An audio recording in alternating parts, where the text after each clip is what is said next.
Seguimos en el living, tenemos columna de la Comisión Honoraria por la Salud Cardiovascular. Estaremos hablando sobre la prevención del ataque cerebrovascular. Para eso recibimos a la doctora Laura Garré. Ella es directora ejecutiva de la comisión. Gracias por acompañarnos.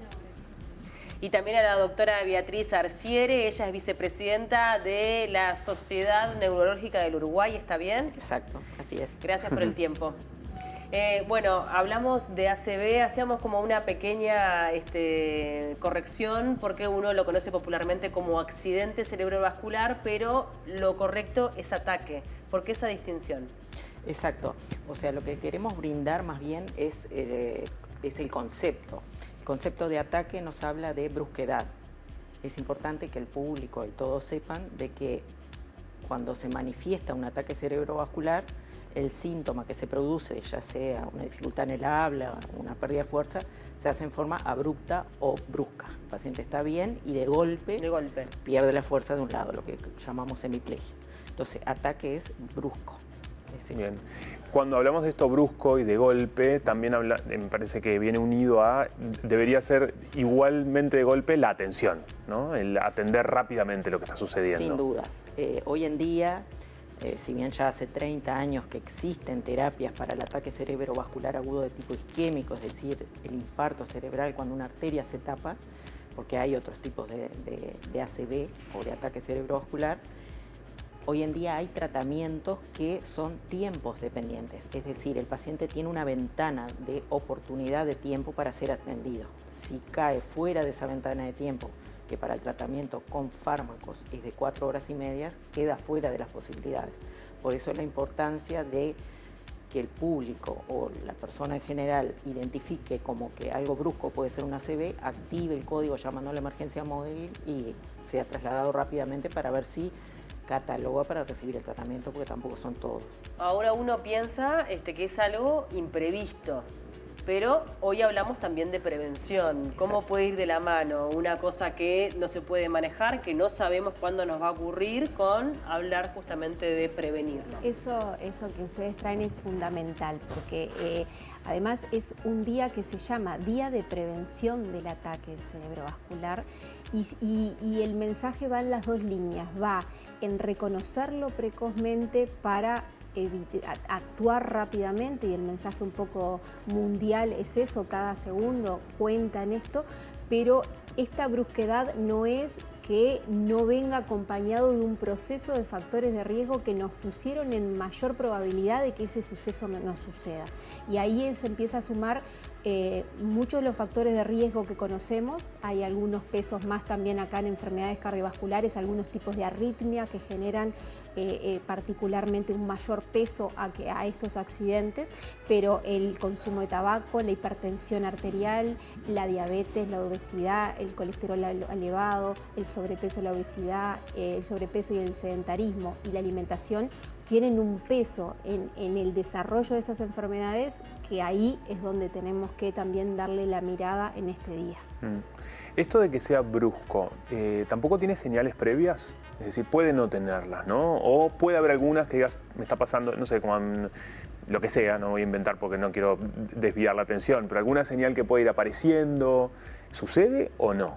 Puede aparecer en algunos casos, o sea, en la mayoría de los casos no hay aviso, pero sí en algunos casos hay eventos previos, cortos, transitorios, que la sigla es AIT, ataque isquémico transitorio, porque son de corta duración, generalmente entre 10 minutos y 1 hora, o pueden ser más cortos o un poquito más largos, pero menos de 24 horas seguro. Claro. Y a veces tiene que ver con el síntoma que va a agregar después. O hace una hemiplegia que dura 10 minutos y retrocede, o a veces es una pérdida de visión brusca. El paciente está lo más bien y siente como que se le baja una cortina en uno de los ojos, una cortina negra, y recupera. Eso también puede ser un aviso de que va a venir una ACV. Por eso es importante que, independientemente de que el síntoma retroceda, porque el paciente está un ratito con una hemiplegia y vuelve a la normalidad, que no se quede en la casa, ¿no? Lógico. Que consulte igual, porque eso puede ser un anuncio de que en un determinado porcentaje de casos, en las próximas 48 horas, pueda suceder una ACV. Uno piensa que está vinculado con la presión arterial, ¿es así? Y que de repente con el cuidado de la presión arterial uno podría trabajar en esa prevención.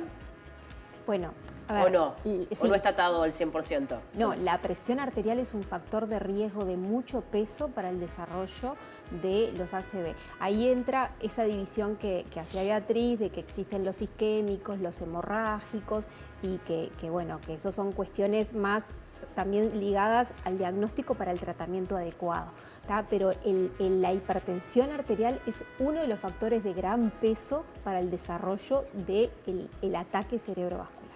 Bien, y por ende controlar la presión con la medicación correspondiente, si es que uno tiene, sobre todo cuando es hipertensión, ¿no? Claro, exacto. A ver, nosotros hablamos de hipertensión arterial, pero la hipertensión arterial es una enfermedad controlable, es un factor de riesgo mayor para las enfermedades cardiovasculares, pero es un factor controlable si nosotros logramos, tanto con estilos de vida como la medicación adecuada, tener esas cifras de presión lo más óptimas posible.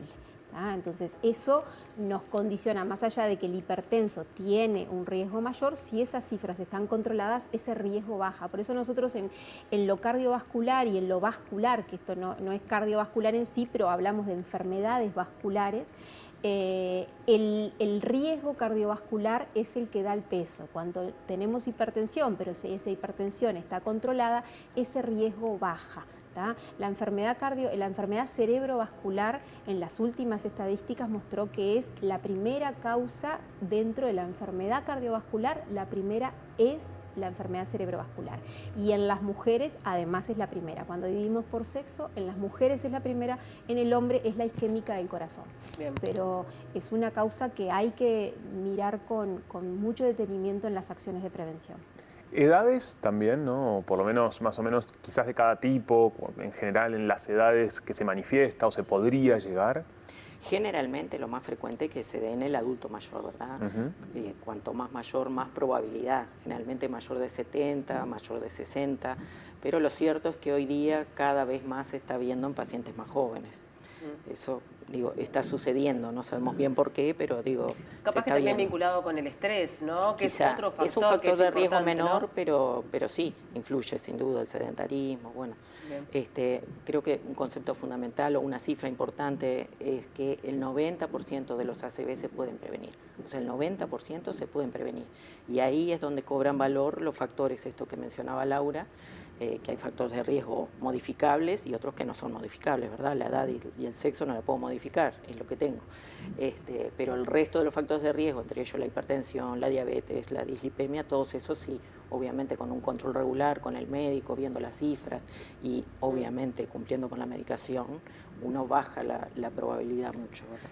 Lo hablaba el otro día Juanpi, cuando también tocamos este tema con la Comisión de Gerontología y Geriatría. ¿Qué hacer, no? Cuando uno está de repente con una persona que acaba de tener un ACV, ¿cómo actuar? Bueno, lo primero es, que es lo que estamos insistiendo mucho ahora en las campañas, que las hacemos siempre el día de, pero es importante mantenerlas, es educación en los síntomas. El ACV tiene la gran contra o desventaja de que no duele. Entonces, la persona tiende a pensar que como me desperté con el brazo más flojo, se me va a pasar, entonces me quedo en casa. Porque es un calambre, o se acuesta a dormir y espera que se le pasa, y ahí se fue el tiempo de tratamiento. Por lo cual es importante, frente a una sintomatología neurológica brusca, aunque dure 15 minutos, llamar a la emergencia móvil. Y después se traslada y se hacen los estudios correspondientes en tiempo y forma. Porque después puede venir, si es una IT, puede venir después el ACV.